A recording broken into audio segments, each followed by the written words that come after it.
अस्मद्गुरुभ्यो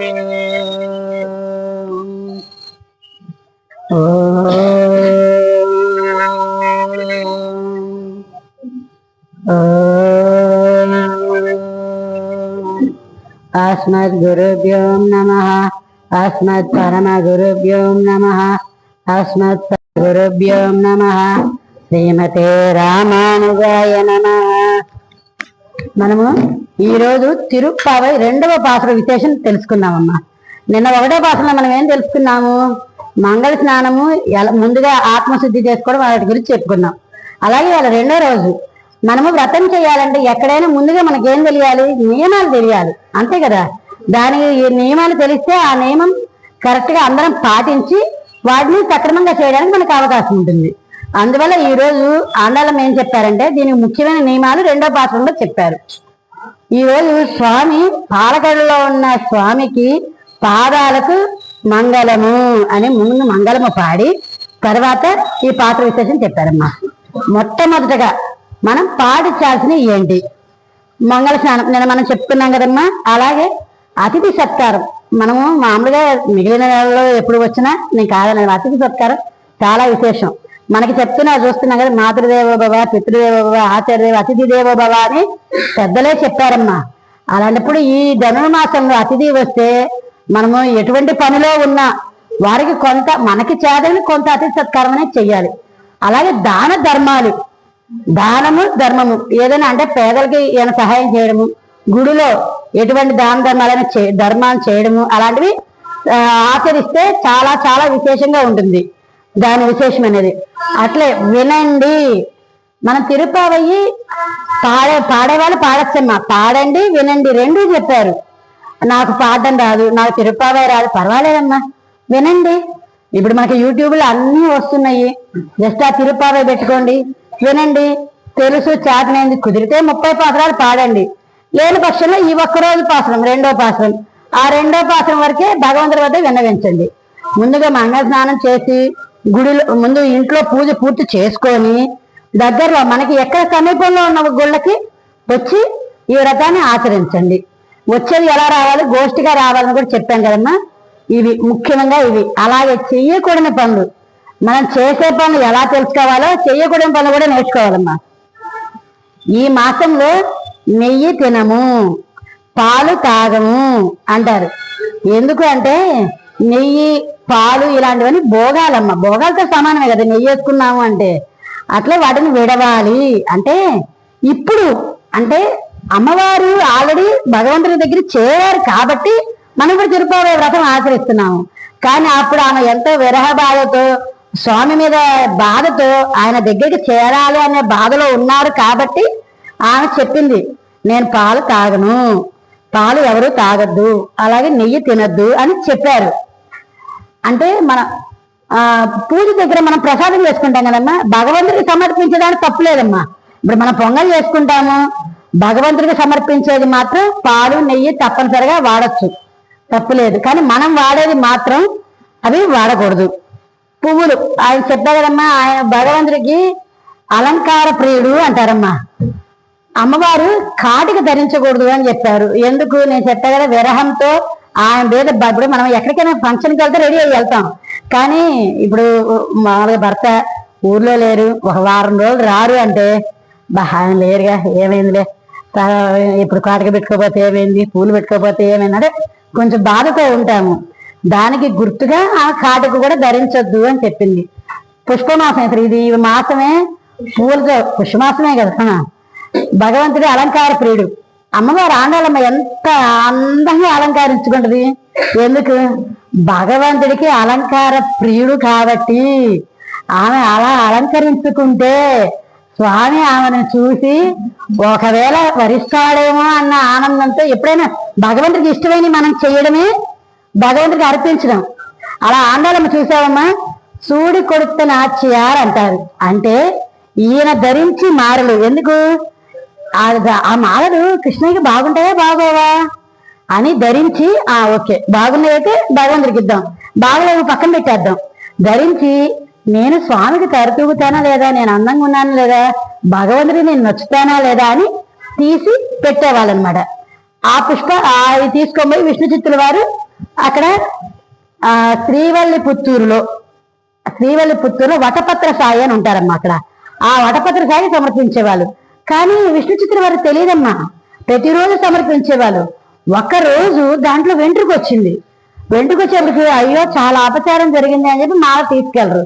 అప్పుడు స్వామి కళలో కనిపించి అంటారు, ఏమయ్యా ఇవాళ నాకు మాల తీసుకురాలేదయ్యా అని అడుగుతారు. అయితే వారు అంటారు, దాంట్లో ఎంట్రుక వచ్చింది, చాలా దోషమైంది, మరి ఎందువల్ల తెలియదు అని అమ్మవారిని అడుగుతారు ఆండాలమ్మని. నువ్వు ధరించావా అని. అవును అంటారు. ఆయనకి చాలా చాలా కోపం వస్తుంది. సరే ఇంక ధరించలే పక్కన పెట్టేశారు. ఇంకా అందుకని అది ఇవ్వలేదని ఆయనకి ఎంత బాధ వేసిందో వటపత్ర సాయికి. ఎందుకంటే ఆమె మేని పరిమళం, ఆండాలమ్మ మేని పరిమళం ఎంతో ఎంతో సువాసనగా ఉంటుందంట. మామూలు నాకు వద్దయ్యా, ఆ మేని పరిమళమే నాకు ఇష్టం, నాకు అది సమర్పిస్తేనే వేసుకుంటారన్నారు. అప్పుడు అసలు విష్ణు చిత్తుల వారు అబ్బా ఎంత అదృష్టవంతురాలు. అంతే కదమ్మా, మనం అసలు పొరపాటున ఒక ఎంట్రుకు పడితే మనకు పనికిరాదంట. అమ్మవారు ధరించిన మాలని స్వామి ధరిస్తున్నారు. అందుకనే అమ్మవారు ఆండాలమ్మ. అది మనం కూడా గుడికి వస్తున్నాము అంటే అంతే కదా, మనం ఎంత చక్కగా అలంకరించుకొని అందంగా ఆనందంగా వస్తామో భగవంతుడు మనం చూస్తాడు. బయట ఫంక్షన్కి ఎంత రెడీ అవుతున్నామమ్మా, నేను ఫంక్షన్కి రెడీ అయినట్టు అనట్లా, కానీ మనం ఏదో ఇంట్లో ఉన్న చీరలతోటి అలా వచ్చేయకూడదు. ఎప్పుడైనా భగవంతుడి దగ్గరికి వచ్చేది చాలా చాలా విశేషంగా వస్తేనే స్వామికి పరిమాణంగా. మనం ఇందాక దాన ధర్మాలు అని చెప్తున్నాం కదమ్మా. ధర్మో రక్షిత రక్షిత అన్నారు. ఇక్కడ ఒక చిన్న కథ చెప్పుకున్నామమ్మా, చాలా చాలా విశేషంగా ఉంటుంది, అందరూ బాగా గమనించండి. ఒక పేద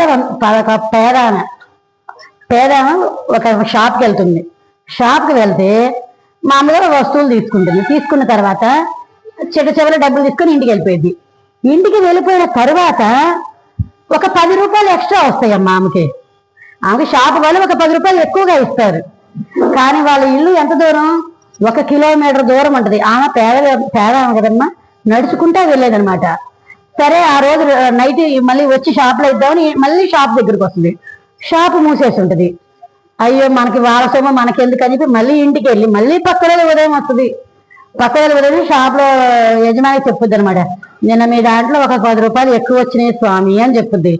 వారంటారు, అమ్మ నీకు 10 రూపాయలు వచ్చే సంగతి నాకు తెలియదు, నువ్వు ఇచ్చిన ఇవ్వకపోయిన 10 రూపాయల దగ్గర ఏముందమ్మా అని అంటారు యజమాని. అంటే అప్పుడు ఆమె ఏమంటారు తెలుసా, నాకు మా అమ్మా నాన్న మా తల్లిదండ్రులు చెప్పారు ధర్మం పాటించాలి అని. ఆ 10 రూపాయలు నా సొమ్ము కాదు, నీ సొమ్ము, నాది కాని సొమ్ము నాకు వద్దు అని చెప్పి ఇస్తుంది. అసలు యజమాని ఎంతో ఎంతో ఆనందపడతారు. అంటే 10 రూపాయల కూడా ఎంత నీతిగా న్యాయంగా ధర్మంగా తెచ్చిచ్చింది అని. ఆ అమ్మాయి వెళ్ళిపోతుంది, ఇంటికి వెళ్ళిపోతుంది. వెళ్ళంగానే ఏం జరుగుతుంది తెలుసా, గబగబా యజమాని ఆ గలాపెట్లో ఒక 600 రూపాయలు తీసుకొని గబగబా ఒకళ్ళ ఇంటికి వెళ్తాడు, ఒక షాప్కి వెళ్తాడు. వెళ్ళి 600 రూపాయలు తీసుకొని వెళ్తాడు.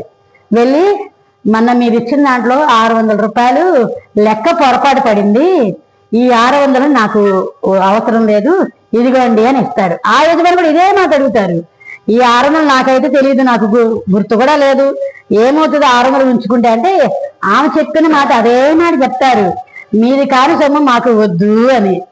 అంటే ఆమె ఏం చెప్పుడు తెలుసా, నేను ఏదో అంటారు కదా, మా పిల్లి కళ్ళు మూసుకొని పాలు దాచింది అన్నట్టు మనం ఎవరికి సందేశం చెప్పాల్సిన అవసరం లేదు. కానీ మనం ఏం చేస్తున్నామో ప్రతిదీ భగవంతుడు చూస్తూనే ఉంటాడు, అవునా కాదా? మనం చేసే ప్రతి పని భగవంతుడు చూస్తూనే ఉంటాడు అని ఆ 600 ఇచ్చేటప్పటికి అతను చాలా సంతోషపడి అతను వెళ్ళిపోయిన తర్వాత గబగబా ఇంట్లోకి వెళ్ళి 12 లక్షల రూపాయలమ్మా, 12 లక్షల రూపాయలు డబ్బులు తీసుకొని ఒకళ్ళ ఇంటికి వెళ్తారు. అతను ఎవరంటే ఇతనికి ఎన్నో సంవత్సరాల క్రితం 5 లక్షల రూపాయలు డబ్బులు ఇచ్చారమ్మా. ఆ వ్యాపారానికి 5 లక్షలు ఇచ్చారు. ఇస్తే అది వడ్డీతో సహా 12 లక్షల రూపాయలు అయింది. అంటే 600 రూపాయల కాడే ఆయన చెప్పింది నిజమే కదా, మనం ఎవరికి చెప్పుకోవక్కర్లేదు. ఆయన 2వ రోజు చనిపోయారు. 5 లక్షలు ఇవాళ ఇచ్చారు, పక్క రోజు చనిపోయారు కదా, వాళ్ళకి తెలియదు, వాళ్ళ భార్యకి తెలియదు, ఏముందిలే అని చెప్పి ఊరుకున్నారు. కానీ ఆ మాట విన్న తర్వాత నిజమే కదా అని ఆయనకి కనువిప్పు కలిగి వెళ్ళి ఆమె పేదవంతురాలు, ఆయన చనిపోయారు కదా, వాళ్ళ భార్య దగ్గరికి వెళ్ళి ఆ 12 లక్షల రూపాయలు ఇచ్చి ఇలా ఇలా జరిగిందని చెప్పారమ్మా. చెప్పాక ఇక్కడ ఒక చిన్న నీతి వాక్యం ఉంది. ఆయన వెళ్ళింది ఎవరింటికో తెలుసమ్మా, మనం మొట్టమొదటి 10 రూపాయలు ఇచ్చాడు చూసారా యజమానికి 10 రూపాయలు ఇచ్చాడని చెప్పాను చూసారా, వాళ్ళ ఇంటికి ఈయన 12 లక్షల రూపాయలు తీసుకెళ్ళి ఇచ్చారు చూసారా. 10 రూపాయల దగ్గర ఆమె ధర్మం పాటించినందుకు ఆమెను చూసి ఇంకొకరు చూసి ఇది రీసైకిల్, అంతే కదమ్మా. మన కర్మ మనమే అనుభవించాలి. అలాగే మనం చేసిన దాన ధర్మాలు కూడా మనమే అనుభవిస్తాము.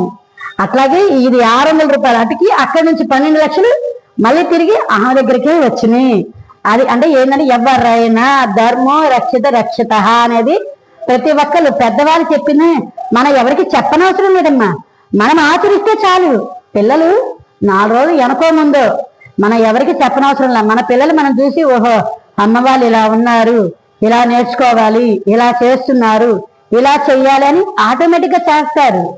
అయితే కొద్దిగా వెనకో ముందు, ఇప్పుడు చిన్నపిల్లలు అంటారు వాళ్ళకి తెలియని తనము, కొద్దిగా పెద్దయ్యాక వాళ్ళే తెలుసుకొని ఆ ధర్మాన్ని ఆచరిస్తారు. అలాగే భగవంతుని శరణాగతి కూడా పొందుతారు. అందరూ దీన్ని గమనించి ప్రతి ఒక్కరూ మనము ఎలా జీవిస్తున్నామో మన బిడ్డలు కూడా మనల్ని చూసి ఆచరిస్తారు. కాబట్టి మనము ఎంత పర్ఫెక్ట్ గా ఉంటామో అదే ఖచ్చితంగా అలాగే జీవితంలో జరుగుతుంది. ఆండార్ తిరువడిగాలే శరణం, ఆళ్వార్ తిరువడిగాలే శరణం.